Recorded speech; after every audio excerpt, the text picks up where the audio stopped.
What if I told you that some of the most legendary motorcycle brands, the names that fueled your dreams, the ones you've seen on leather jackets, garage posters, and race podiums, are quietly slipping toward collapse? We're not just talking about a bad sales year or a few rough quarters. We're talking about plunging sales, shrinking dealer networks, corporate panic, lawsuits, and lifelong riders walking away after decades of loyalty. Guess which brand lost the biggest market share drop last year? Stick around. We'll reveal it near the end. And here's the wildest part. You probably didn't even see it coming. Behind the sleek marketing and polished chrome, some of the biggest names in motorcycling are facing a brutal fight for survival. By the time we hit number one, you'll understand why one of the world's most iconic brands is hanging by a thread. Its century-old legacy on the verge of a quiet, heartbreaking ending. Let's kick things off with a name you absolutely know, Suzuki. Just hearing the name probably brings a flood of memories.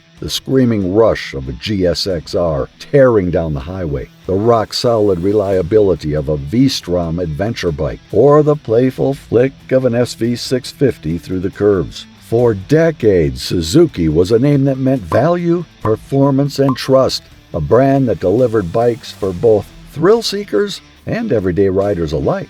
But fast forward to 2025, and there's a sad truth quietly taking shape. Suzuki's motorcycle division is withering in slow motion. The first public warning shot came in 2023, when Suzuki stunned the racing world by announcing it would pull out of MotoGP after over 40 years of competition. Let's be clear, Suzuki wasn't just some side player in the championship. They had a real pedigree, winning titles and pushing innovation on the track. So why walk away? The answer was blunt: money. Racing costs were exploding, and global motorcycle sales weren't growing fast enough to cover the bill. Pulling out wasn't just a cost-cutting move, it was a message to the whole industry. Suzuki was retreating, tightening its belt, and playing defense. In Europe, the signs were even more obvious. Sales figures from Germany, France, and Italy showed steady declines, with European deliveries dropping nearly 9% year over year. Where once Suzuki's GSX-R 1000 was a benchmark superbike,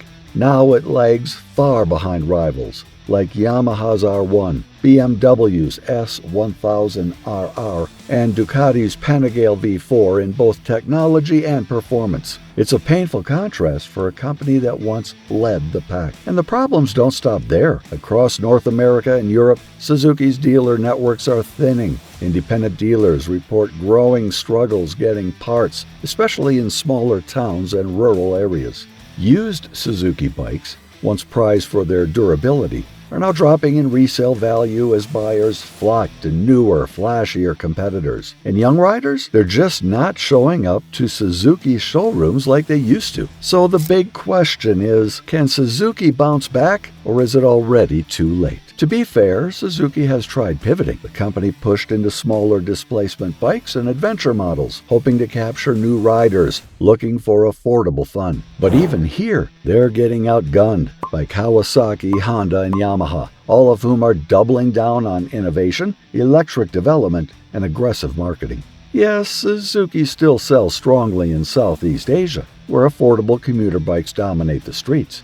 But in major Western markets, the ones that shape global brand prestige, the writing's on the wall. If Suzuki doesn't reinvent itself fast, it risks fading into irrelevance. And Suzuki's not the only heavyweight struggling to stay in the ring. Harley-Davidson. You simply can't talk about motorcycle giants on the brink without talking about Harley-Davidson, the American icon, the brand that made chrome, leather jackets, and rebel spirit a global phenomenon. For over a century, Harley was more than just a motorcycle company. It was an identity, a lifestyle, a rolling piece of Americana. But in 2025, Harley is fighting a battle it's no longer sure it can win. Here's the hard truth. Harley's core audience is aging fast. The average Harley buyer today, over 50 years old. And while that generation once filled dealerships, and rumbled across the country in massive weekend rides, the younger crowd isn't showing up. That's because today's younger riders want something different. They want versatility, value, and advanced tech,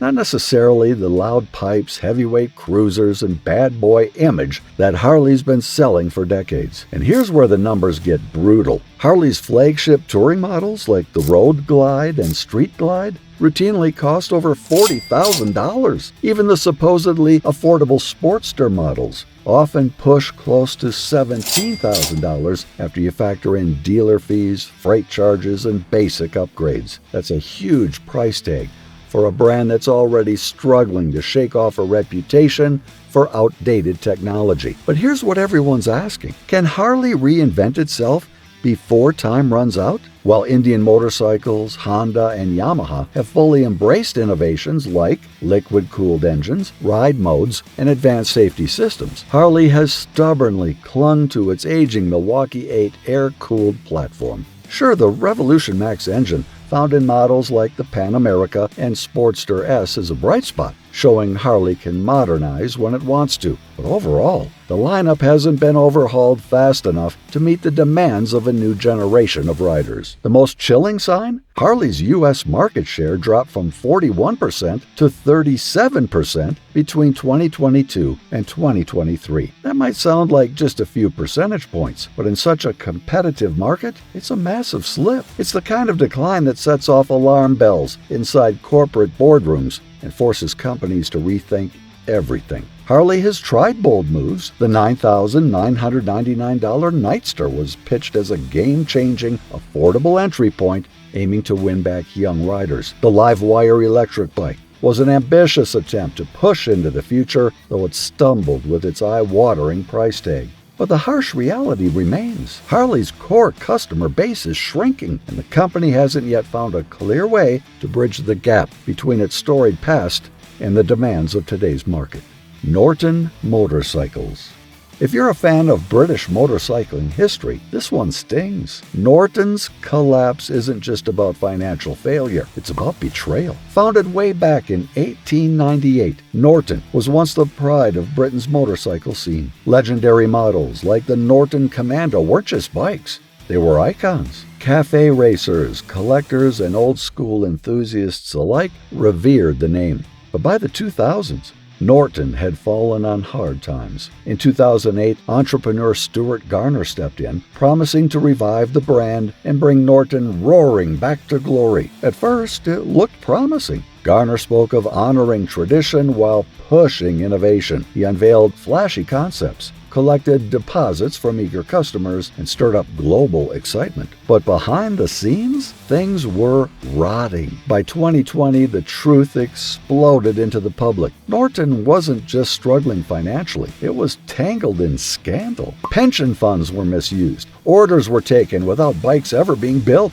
Furious customers were left holding worthless invoices, many of them out thousands of dollars. Even the motorcycles that did ship often came with shocking quality control issues, with some failing to pass basic inspections. The company was bankrupt, its reputation completely shredded, and then, unexpectedly, came a lifeline. In April 2020, Indian industrial giant TVS Motors bought Norton's remains for around $20 million, vowing to restore the brand and make things right. A new headquarters was set up, production lines were updated, and promises were made to fulfill old orders and bring Norton back as a serious player in the luxury superbike market. But here's the hard truth. Rebuilding a tainted legacy is a lot harder than writing a check. The much-hyped V4 SV Superbike, the model meant to symbolize Norton's revival, has been plagued by delays. Production numbers are tiny, making it hard to generate momentum.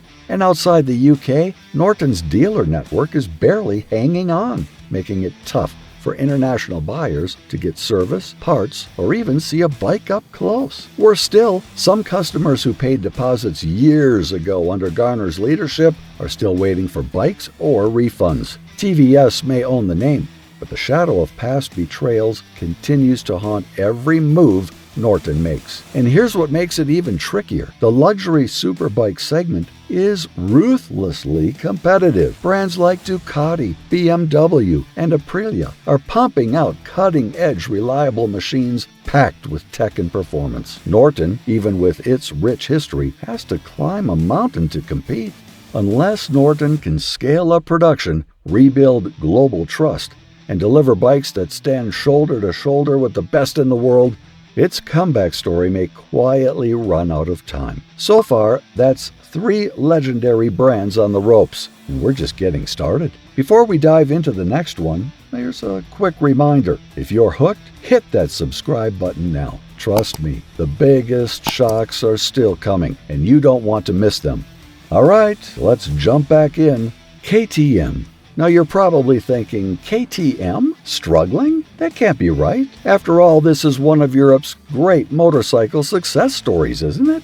Well, buckle up, because the reality is more complicated than the glossy ads and racing wins suggest. For decades, KTM has been the name in off-road domination, whether it's motocross tracks or the brutal Dakar Rally. KTM built its reputation on tough, no-nonsense engineering. Throw in the roaring success of its Duke Series street bikes, and for a while, it seemed like KTM could do no wrong. But behind the racing glory and sharp marketing, some serious cracks were starting to show. In late 2024, KTM's parent company, Pira Mobility AG, filed for self-administration, basically the European version of bankruptcy protection. Yes, you heard that right. One of the world's most iconic motorcycle brands had to pull the financial emergency brake. So what exactly went wrong? Simply put, KTM overreached. Riding high on its past triumphs, the company amped up production, churning out more than 1,000 bikes a day. They were getting big on booming demand in emerging markets. But then the global economy took a sharp downturn, inflation shot up, interest rates soared, people tightened their wallets. Suddenly, KTM's warehouses were filling up, not with hot-selling bikes, but with unsold inventory. To survive, KTM had to slam on the brakes hard.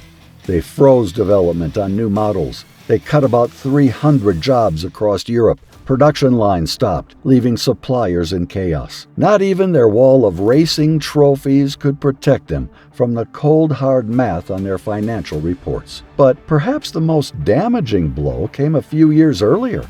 Back in 2021, KTM ended its longtime partnership with Bajaj, the Indian manufacturing giant. This partnership had been crucial for KTM's global success, helping them produce small displacement bikes affordably and competitively. Without Bajaj, KTM suddenly found itself trapped in a high-cost, low-margin cycle, making it harder to stay profitable. And here's the kicker. The market segments KTM once ruled, premium off-road bikes and naked sport bikes, are no longer safe. Rivals like Yamaha, Triumph, Honda, and rising stars like CF Moto are aggressively muscling into KTM's territory with sharp pricing and competitive machines. If KTM doesn't figure out how to dig itself out of this financial tangle soon, its legendary grip on the premium motorcycle world could slip away faster than anyone expected. MV Agusta, a name that's practically synonymous with motorcycle art. MV Agusta. For decades, MV Agusta has been the crown jewel of Italian design and speed. Think razor-sharp lines, sculpted tanks, exotic exhaust notes. These bikes are the kind you park and stare at long after you've turned off the engine. For fans, MV Agusta isn't just a brand. It's a symbol of mechanical passion, blending aggressive performance with unmatched beauty. But in 2025, that boutique magic has become a survival problem. You see, MV Agusta has had a rough journey. Over the past 2 decades, it's been passed from one owner to another. First, Proton, then Harley-Davidson, then Russian investor Timur Sardarov. Each takeover came with big promises of revival, innovation, and a brighter future. And yet each time, the results fell short. By late 2024, KTM stepped in, acquiring a controlling stake in MV Agusta, hoping to fold the exotic Italian brand into its much larger global distribution network. On paper, this sounds like a win-win. KTM gets an ultra-premium brand to sit alongside its off-road and naked bike offerings, while MV Agusta gains access to KTM's financial muscle and dealer reach. But here's the catch. Merging two companies with financial struggles doesn't magically erase the problems. MV Agusta produces fewer than 6,000 bikes a year. That's a tiny fraction compared to mass-market rivals like Honda, Yamaha, or BMW. And small volume equals thin margins, limited dealer networks, and high vulnerability when things go wrong. And plenty is going wrong. The global superbike market has been hit hard by inflation, rising interest rates, and a post-pandemic slowdown in luxury spending. Even wealthy buyers are thinking twice before dropping $30,000 on a motorcycle. Meanwhile, MV Agusta continues to face persistent complaints about reliability, inconsistent parts availability, and lackluster dealer support outside Europe. Unless KTM can pull off something close to a miracle, reviving production, slashing costs, expanding the dealer network, and launching new models that excite both old fans and new buyers, MV Agusta risks becoming the next legendary Italian marquee to fade away. A brand remembered fondly in collector circles and museum displays, but absent from the streets. Benelli. All right, let's switch lanes to one of the most fascinating and, honestly, most delicate comeback stories in the motorcycle world, Benelli. This brand isn't new on the scene. Benelli's been around since 1911, once a proud Italian name that built gorgeous, punchy machines people loved. But like a lot of old European brands, Benelli started slipping in the late 20th century. They just couldn't keep up with the Japanese brands that were faster, cheaper, and more reliable. Then came a curveball. In 2005, China's Shenzhong Group swooped in and bought Benelli, determined to bring it back to life. And for a little while, they pulled it off. Their TRK 502, a middleweight adventure bike, became a total hit in Europe. It outsold pricier bikes like BMW's F750 GS and Honda's Africa Twin. Riders were drawn to the adventure-ready looks, decent performance, and a price that felt almost too good to be true. But here's where the trouble starts. Benelli's deep ties to Chinese manufacturing have been causing some headaches. More and more riders and dealers are reporting warranty issues, long waits for replacement parts, and quality that's, well, hit or miss. The low price still pulls people in. But the big question now is whether the savings are worth the trade-offs. And while Benelli's been working hard, the competition isn't standing still. Royal Enfield is charging hard into the adventure and retro bike space. CF Moto is gaining respect with solid, well-priced models. And the Japanese giants? Honda, Yamaha, plus Triumph are all rolling out shiny new mid-sized bikes that eat right into Benelli's market. Sure, Benelli's sales numbers in Europe still look okay on paper, but insiders say profits are razor thin. And here's the real kicker. Benelli hasn't broken into the premium market yet. That's a big deal, because once a brand gets boxed in as the cheap alternative, it's incredibly hard to shake that label. If Benelli doesn't seriously step up its quality, improve after-sales support, and start aiming higher with premium offerings, it risks falling into a trap. Decent sales, tiny profits, and no real shot at long-term brand respect. Moto Guzzi. Now let's talk about a name that's pure magic to old-school motorcycle lovers, Moto Guzzi. Founded in 1921, Moto Guzzi is one of the oldest motorcycle makers still going strong today. Their bikes are instantly recognizable, those sideways V-twin engines, the shaft drive, the unmistakable Italian flair. For decades, Moto Guzzi has built up a fiercely loyal fan base. These riders aren't chasing speed or flash. They love the brand's mechanical honesty, its quirky charm, and its authentic Italian soul. But here's the hard truth. Moto Guzzi is in a tough spot in 2025. Globally, the company makes fewer than 10,000 bikes a year.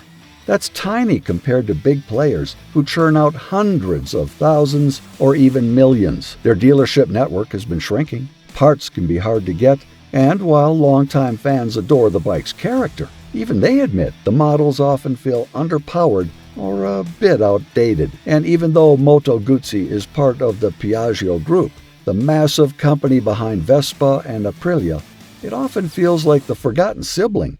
Piaggio pours its energy and money into Vespa's booming scooter sales and Aprilia's racing projects, while Moto Guzzi quietly floats along on nostalgia. There have been some bright spots, though. The V85 TT adventure bike was a real win, blending retro style with solid performance. And the newer V100 Mandello, with its liquid-cooled engine and advanced electronics, is a genuine step into the modern age. But let's be real, two standout models aren't enough to carry the entire brand forward. The biggest challenge? Younger riders just aren't paying attention to the Moto Guzzi. To them, it's a name they've maybe heard from their parents or grandparents, not something they're lining up to buy. If Moto Guzzi wants to survive and thrive, it desperately needs a fresh image, more advanced bikes, and a way to capture the imagination of a whole new generation. Otherwise, it risks becoming something we only talk about in the past tense. A brand remembered fondly, but slowly fading away. So there you have it. 7 iconic motorcycle brands on the brink of collapse. And remember that question from the start? The brand that suffered the biggest U.S. market share drop last year was Harley-Davidson. That's right, between 2022 and 2023, Harley's share slipped from 41% to 37%. In the motorcycle world, that's a huge shakeup, a sign that even the biggest icons aren't safe. So, which of these brands do you think will survive the next 5 years? Will Harley turn things around? Can Suzuki bounce back? Will underdogs like Norton or MV Agusta defy the odds? Drop your predictions in the comments. We'd love to hear what you think. Want more insider motorcycle stories? Hit subscribe. You won't believe what's coming next. Stay tuned.